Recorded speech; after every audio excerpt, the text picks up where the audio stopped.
When I was studying at UMass Amherst in 2000, I was walking between classes with a friend when we saw some graduate students walking around, and they had these large backpacks on, and they had laptops in the backpacks, and they had these like ridiculously large head-mounted display units. It was like a big, bulky piece of hardware sitting on this guy's head, and he had these large glasses that looked to be projecting something onto his face. It looked really cool. And my friend sarcastically said to them, "Are you from the future?" And it was really embarrassing.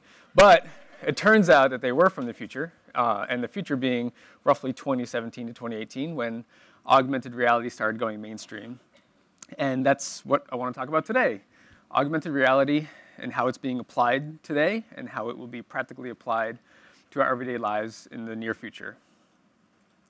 So it's an exciting time for me to be in the mobile development space, from new hardware being released often and different, more streamlined form factors, faster processors and better cameras. The ability to create very realistic augmented and virtual reality experiences is becoming, well, a reality. Finally, we can live those experiences that we've seen for decades and read about in science fiction, but now in a form factor that regular consumers already have. So before we dive too much into augmented reality, I just want to give a quick background on what the different realities are, so virtual versus augmented. For starters, the most common that has been getting mainstream attention is virtual reality. Video games have been the main driver for adoption in this technology, and companies like HTC, Sony, and Facebook are the biggest players in the space currently. And a virtual reality experience is a fully immersive experience where your entire point of view is changed. VR uses goggles that cover your eyes, and soundproof headphones are used to create a fully immersive experience by essentially taking control of 2 or 3 of your 5 senses. You can travel to new worlds, you can experience things that you've never had before, and you can even feel deep emotions. Then there is augmented reality, which, in my opinion, has and will have a lot more utility in our day-to-day lives, but maybe not as dramatic. So this video is not necessarily a good example of the utility of augmented reality, since it's just a game. And so that's my son. He's real. He's not part of the AR experience. But it shows what an AR experience is. So essentially, in augmented reality, you can see the real world through a head-mounted display or through your phone, and computer-generated images are superimposed over the camera view. The field of computer vision and image recognition has advanced significantly since augmented reality first started being touted as a consumer-ready tech. In this video example, the phone I'm holding is quickly scanning the ground for horizontal surfaces, calculating the distance from my phone's camera to those surfaces, using the various movements of the phone using internal hardware to track my movements, and then determining where 3D objects can be rendered in the scene. So the amount of computations happening to create this effect so smoothly has not been possible on computers, let alone even on the smartphones we have today. So in addition to be able to track surfaces and superimpose objects in a scene, these devices are also able to scan and recognize objects and faces and various products very quickly. Over this past summer, both Google and Apple released major software updates to their smartphone operating systems to enable developers to create these augmented reality experiences that are already work on tens of millions of smartphones. And that's what makes this year very exciting for augmented reality. After decades of speculation, we now see a path for this technology to go mainstream. Now, the final component to augmented reality that is poised to really make this technology valuable, in my opinion, is the ability to store detailed 3D information about a space in the cloud or a remote server. By having detailed 3D models of interior spaces stored in the cloud, any of the mobile devices, any of us with mobile devices can retrieve that data about a location that has been scanned. Now, this may be like detailed geometry about the interior of a concert venue, or an airport, or an apartment complex, or even a store. And this stored 3D information can then be coupled with augmented reality to display or guide us to our seat at that concert venue, or help us find our baggage at the airport, or help first responders navigate that apartment complex quickly, or even just help a shopper find an item easily in the store. So the challenge of creating this AR cloud, as it's being called, is one that's being worked on, or rumored to be being worked on, by many big companies, including Google, Microsoft, and Apple. So let's talk a little bit more about the utility of augmented reality in our day-to-day lives, and where it's being used now, and where it will be used in the near future. There are already companies that have employed augmented reality for things like training, engineering, and architectural visualization. But how will consumers actually use this and expect to use augmented reality? So from my perspective, I see immediate application of this technology in retail and tourism. So brick and mortar retail, as we all know, is struggling in the age of Amazon, and retailers are aggressively looking for ways to improve that experience. Whether it's that getting consumers to find their item quicker and easier, or keeping them captivated and in the store longer. And one of the reasons that brick and mortar retail struggles compared to online shopping, obviously, is the difficulty of searching and finding a particular item you need. Online, you can simply just type in a search, and you can add it to your cart, and wait a day or two, and it'll show up in the mail. However, consumers still want the convenience of having particular products right away, and have the option to really look at an item in person before making that purchase. As a first example of how a major retailer is using augmented reality, let's take a look at the Lowe's Vision app. So this app was created with the Google Tango team for a while, and it does an excellent job of showing what can be done with augmented reality at retail. You can place items in your house, see how they'll look, design full room layouts, and then even search for their products in the store using augmented reality, and then it'll guide you to the exact location on the exact shelf and where on that shelf that product is that you need. It's an amazing app, and it's currently limited to just a handful of devices that have very specific Google hardware in it called Project Tango. And this hardware is essentially a phone that has an infrared camera, an extra camera, and depth sensors on it to scan the space in real time. It's very expensive hardware with, unfortunately, low adoption. However, just recently, with the release of ARKit by Apple, along with a slew of new phones, IKEA released its Place app for the iPhone. This app uses augmented reality more so to drive purchase intent versus finding a particular item in the IKEA store.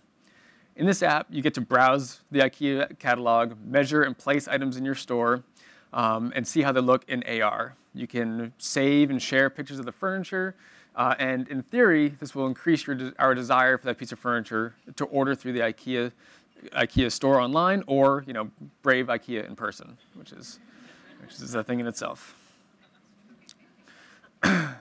So let's look at another hypothetical example where AR can be used in retail. So I personally don't know anything about fixing cars or tools for cars, and I hate going to a car parts store, and my dad's in the audience, I'm sure he's super embarrassed. But when I walk in, I know roughly what I want, but I don't know what size I want or what particular tool is called, and I definitely don't know where it is in the store. So there's already technology available to make this process less embarrassing for me, but someone needs to build it. We can currently scan cars with the technology we have to determine what make it is. We can scan bolts to determine what size they are. And not only can you walk into a car parts store knowing exactly what you need, but because the interior of the store can be scanned and stored in 3D, your phone can tell you exactly where their product is and guide you to it with a simple AR experience. You'll actually look like you know what you're doing. So now that we know we can find certain products and complete tasks within the store using AR and image recognition to scan and improve our shopping experience. But let's look at a way we can use AR to design, measure, price, and shop for a landscaping project at your home. So who here has ever used a ruler? Hopefully everybody. Okay. So with augmented reality, that could be a relic of the past. So by using augmented reality, you're able to, or soon will be able to, measure large areas using your phone to a fraction of an inch. In addition, you'll be able to place items in 3D within a real environment. So, for example, let's say you want to build a patio out your back door. You can, use your imagination, place posts in the corners of your patio, measure the area you want, choose a brick pattern, and painfully remeasure and probably mess it up, or I'd mess it up. So, or alternatively, you can use an AR app that will allow you to essentially place a patio in AR space, see what it'll look like by your house, select different brick patterns to see what it will look like, and instantly get the measurements, the brick counts that you need, the cost it's going to make to do that, And that way you can make your purchase decision without having to go to the store to price things, look things up, measure and remeasure, and again, screw it up. So in addition, you can then take this design, save it to your phone, to the cloud, visit a store, and actually pick up the materials you will need, including the bricks and the required stone dust. And as a bonus, when you get the app to the store, the app itself will actually guide you in AR to the location of those bricks you wanted for your patio. So all of this requires a lot less thinking, which is kind of nice. Phones have been great at absorbing our focus and giving us 2D information about some other place that is not necessarily relevant to where we are at this current time. With the advent of augmented reality, coupled with location-based data from our phone and the intricate details of interior space of any location that has been scanned and stored in the cloud, apps will now not only be able to guide us to a store, a venue, or other building, but also show us exactly where every location and anything that has been tagged with the interior of that location is. So we talked about retail. Let's talk a little bit about tourism. So this is another fantastic application of augmented reality. And AR is already allowing us to visit museums, ancient ruins, go on city tours, and engage with locations in new ways. And there are a few examples of this working really well and improving our overall visit experience. So one of the cooler examples I've seen in the museum space is an app called Skin and Bone that was created for the Smithsonian's Natural History Museum. Essentially, this app uses image recognition, on your iPad or your iPhone to identify skeletons at museums and through augmented reality show what that creature looked like when it was alive. You can scan fish and various vertebrates and see them come to life in full color. It's really amazing, and I think you'll see a lot of other museums adopt this technology in the future. Another amazing implementation of augmented reality that's being tested is allowing us to see ancient ruins for what they used to look like. There are dozens of examples of apps that can currently scan and identify an ancient ruin by combining our GPS location and the unique shape of an ancient ruin. Then the app can superimpose on top of it what that ruin looked like in all its glory. So for example, the app may scan and recognize the Parthenon or Rome's Colosseum and allow you to see what it looked like 2,500 or 2,000 years ago. So all of these examples, both in retail and tourism, are apps that have been available for some time or are just being released.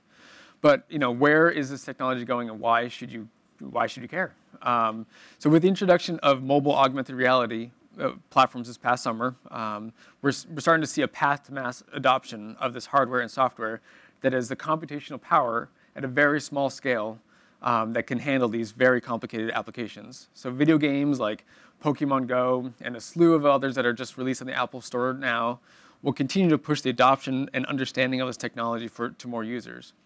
Then at the same time, this software is improving and the adoption of the technology is increasing. Head-mounted display units are being designed and developed that are smaller and streamlined and, dare I say, almost practical. Keep in mind, 17 years ago when I was at UMass, there were people attempting to do just this. And it's taken this long to get to the HoloLens, which is still not really that practical of a device. Trust me, it kind of crushes your head.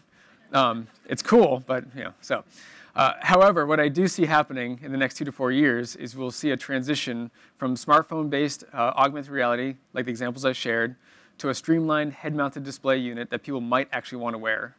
Until then, I'd encourage you to take a look at some of the augmented reality apps that are on the market today, see how they work, and get familiar with the technology.